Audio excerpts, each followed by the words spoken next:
हाफिज साद हुसैन रिजवी वालिद की बात करते हुए अफसरदा हो गए। कहा कि खादिम हुसैन रिजवी को फैजाबाद धरने का किसी दुनियावी शख्सियत ने नहीं कहा, कोई शख्स उन्हें डिक्टेट नहीं कर सकता था। हाफिज साद हुसैन रिजवी का कहना था कि एक वक्त ऐसा भी आया था कि हम सब के हाथ खड़े हो गए थे, लेकिन उन्होंने कहा तुम सब जाओ, मैं इधर ही हूँ। तहरीक लब्बैक पाकिस्तान के सरबराह ने कहा कि पुलिस ने हमारे घर के दरवाजे खिड़कियाँ तोड़ दी थी। लोग ताजियत के लिए हमारे घर पर आए, हमारे घरों के दरवाजे और खिड़कियाँ टूटी हुई थी। हमने खिड़कियों पर पर्दे डाल दिए, हमने बहुत कुछ बर्दाश्त किया है।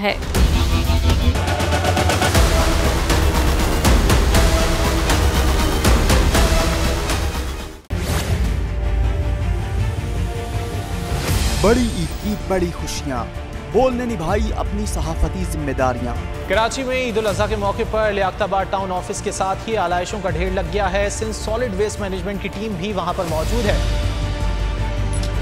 बड़ी ईद की खुशियों में भी बोल रहा सबसे आगे, सफाई मुहिम के लिए मुतालिका इदारों तक पहुँचाई आवाम की आवाज़।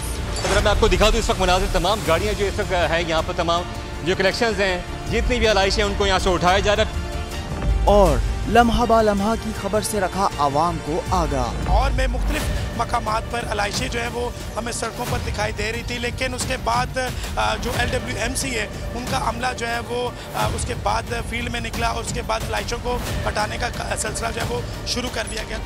बड़ी ईद की ट्रांसमिशन 57% आवाम ने देखी बोल की स्क्रीन पर, क्योंकि बोल है पाकिस्तान का नंबर 1 न्यूज चैनल।